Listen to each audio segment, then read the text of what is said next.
the Smithsonian, believe it or not, has been responsible for hiding lots of these discoveries. I want to get this far out adventures. Now, I don't believe everything these guys write. They got some weirdo stuff in here. But they have some amazing article about the Smithsonian, and they're covering up stuff on giants that are found.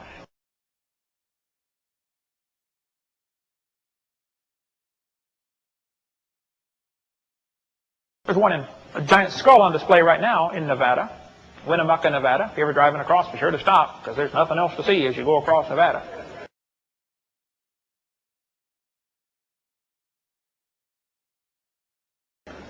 This is a normal human thumb bone right here.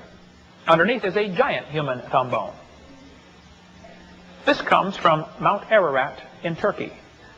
The government of Turkey claims they have found the grave of Noah. The skeleton was 12 feet tall.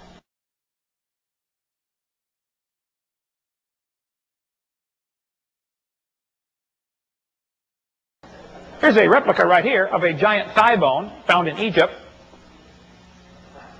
The guy would have been close to 12.5 feet tall. If you ever meet a guy who's got one of these, you call him Sir.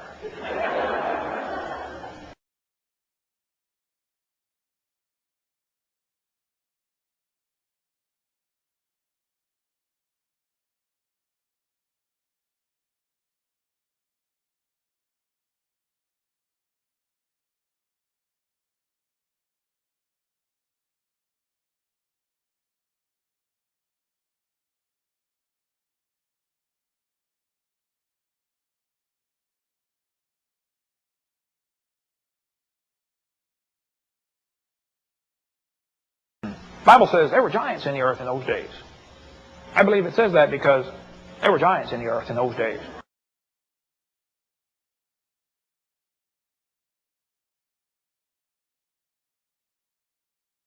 By the way, the Christians that read their Bible have always known the earth is round. Okay, it was only a few heathen a few hundred years ago that said the earth was flat.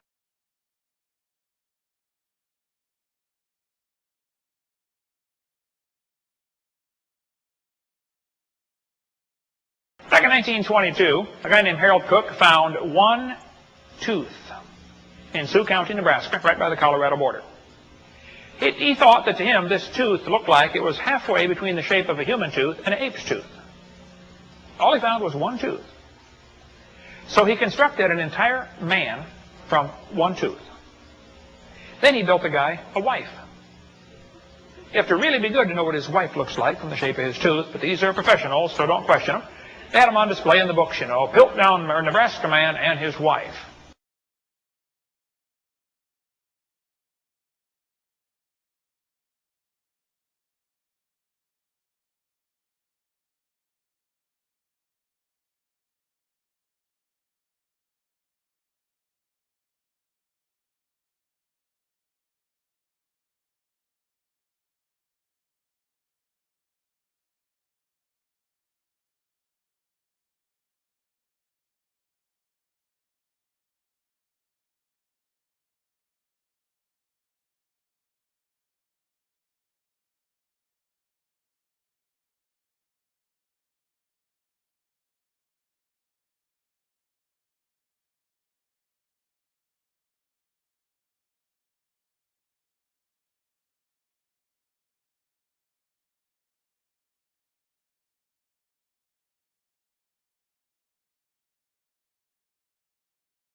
Later they found out the tooth actually came from a pig.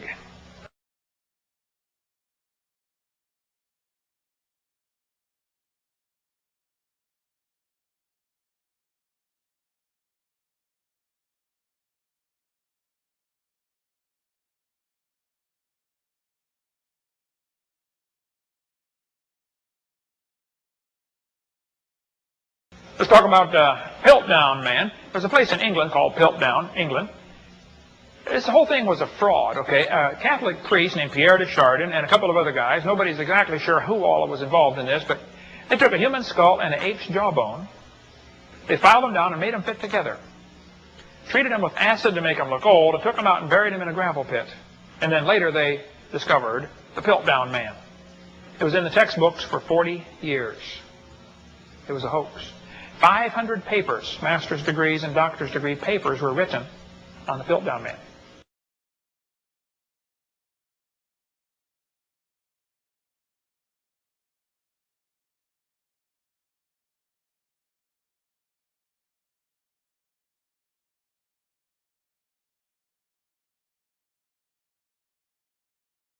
What about Neanderthal man? Well, Neanderthal man is named after the Neander Valley where it was found back in 1856. And in that valley back in 1856, they found a skeleton of a man. And they said, wow, this guy's back is bent over. It must be some poor soul that drowned in the flood. 4 years later, Charles Darwin's book was written, 1859, or 3 years later. And people began looking for evidence for evolution. And so everybody originally thought the Neanderthal man was just a human, okay, drowned in the flood, probably. But after a while, they couldn't find any evidence for evolution, so they started resurrecting stuff they'd previously found and said, well, we better call this evidence for evolution. Because man walks on 2 legs and apes walk on 4. This guy's back was bent over. And they said, wow, look at that. He's evolved and he's slowly coming up. No, they proved about 50 years ago it was just an old man with arthritis. He's slowly going down.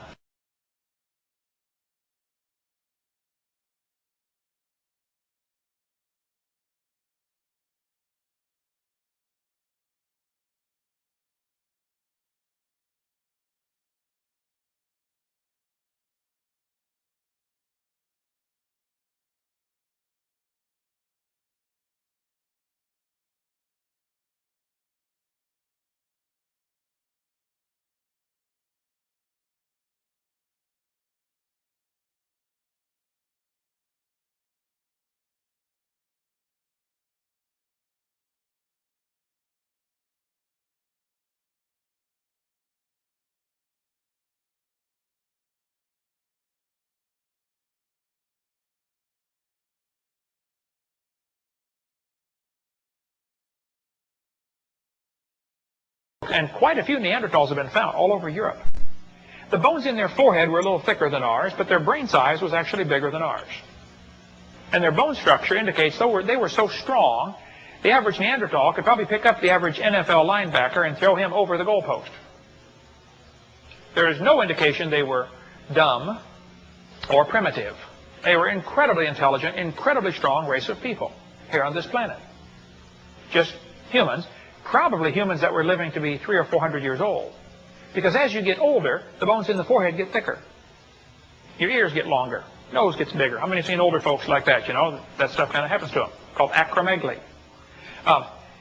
Jack Coazzo is a dentist from New Jersey. He went over to Europe and studied most of the original actual Neanderthals that are in the museums. He brought with X-ray equipment, X-rayed them. He found out they put them together horribly incorrectly.